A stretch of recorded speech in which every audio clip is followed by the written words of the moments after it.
Knight 1385 says, anarchism is ultimately impossible without banning free association, which you'd have to become a state to do anyway. This is very odd because free association is the basis, or one of the main bases of anarchism. So this person, what they really mean by free association is the ability of people to engage in whatever kind of power structure that they please. And it should be said, this is why ANCAPs a lot of the time even support things like slavery, because they conceive that any contract, any agreement whatsoever, if it is an agreement and somebody's not literally holding a gun to your head at the moment that it is made, that it is an acceptable agreement. And so what that means is they are fully willing to support things like slavery so long as you agreed to the agreement. However, I think we all recognize that you would only enter into a slavery agreement if you were already being coerced in one sense or another. So this idea that they have that you'd have to banish free association, what they really mean is you'd have to banish domination. You'd have to create some force by which people could defend themselves from dominators, which anarcho-capitalists are. So here we have one, which is by Genocide 709, and they say ANCAPs seem to not realize that the phenomena of merging completely undermines their entire model of economics. And yes, this is the fundamental problem with anarcho-capitalism. They don't seem to understand that power naturally concentrates and grows to larger and larger size. They have this delusional concept that the state is what allows mergers to get bigger and bigger. Some of them foolishly tried to appeal to the economic calculation problem as if that's an issue for companies like Google or Amazon or Walmart, which span the globe and are massive corporations and do not even need the assistance of the state to distribute the goods and services inside of their corporation or to the market.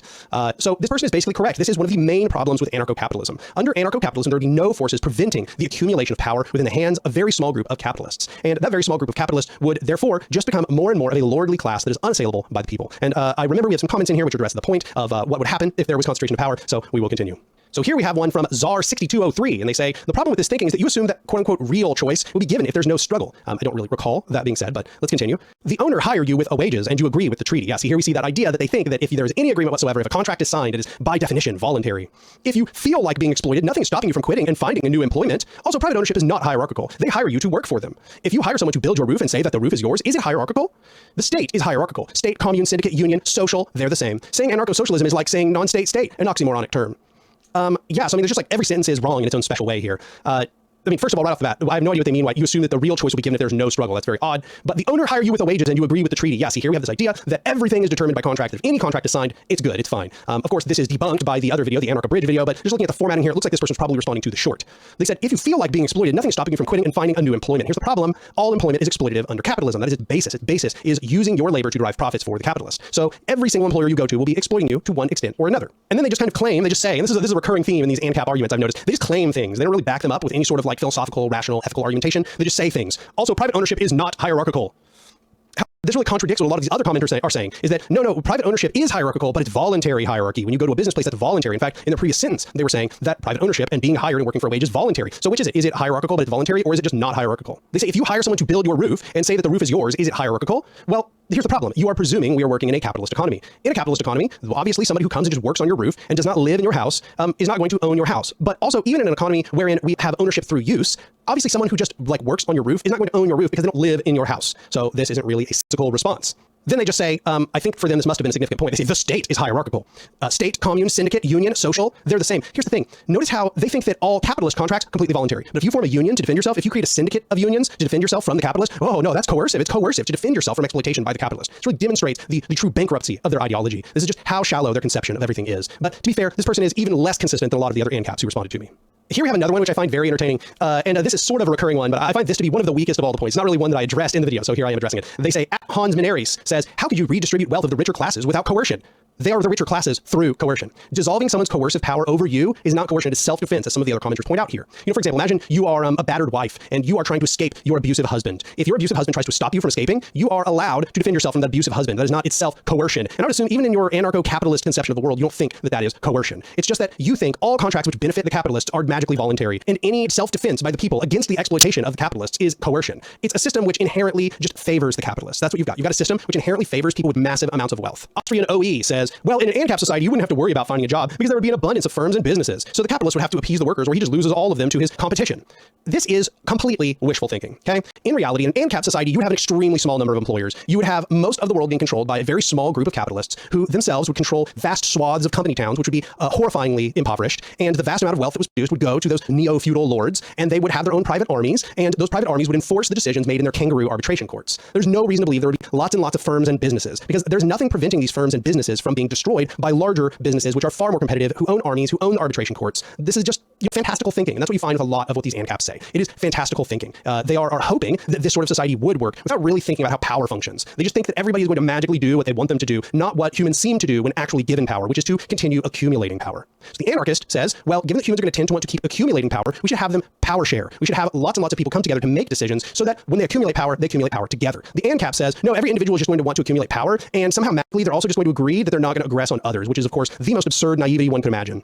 If indeed you have hierarchical power over others, the ability to control the way that the world works, there's literally no reason to believe that you are just going to agree not to harm others, that you are going to agree not to destroy other businesses. And as we see in some later comments, people are like, well, people have the right to defend themselves from you. Yeah, they have the right to defend themselves from you, just like in any other system. But when power is concentrated, it doesn't matter if you defend yourself against armies that are 1,000 times larger than you. You've already agreed that people are going to enter into these wage contracts in order to survive, and you think that's good. So you're going to enter into mercenary wage contracts in order to survive, and you're going to get bigger and bigger private armies. So yeah, it's a silly system. It's not possible. There's a reason why it's never existed and never will exist. Pellet Jamie says, Strawman Rush, you've created fictitious classes and ranking them in your own mind. So the thing is that the leftist class conception is built by conceiving who it is that has ownership and power. It looks at power imbalances. So the classes cannot be conceived of as fictitious. The best you can do is say that you think the class boundaries don't look good, you don't agree with the class boundaries, or that you're okay with this orientation of classes. But the bourgeois, the capital-owning class, this is the class that has direct ownership over the means of production, okay? And they hold the means of production by contrast to the workers who do not have control over the means of production. So the capitalist class owns the means of production but does not operate them, and the working class, or the proletariat, operates the means of production but does not own them. That is not something you can dispute the existence of. That is a clear delineation between these classes. So then we would just have to have a conversation about what you think about this class delineation. And what we would find very quickly is that all of these ANCAPs think that that's well and good. That's a fine class delineation to them. This person is just absurdly trying to deny that class delineation.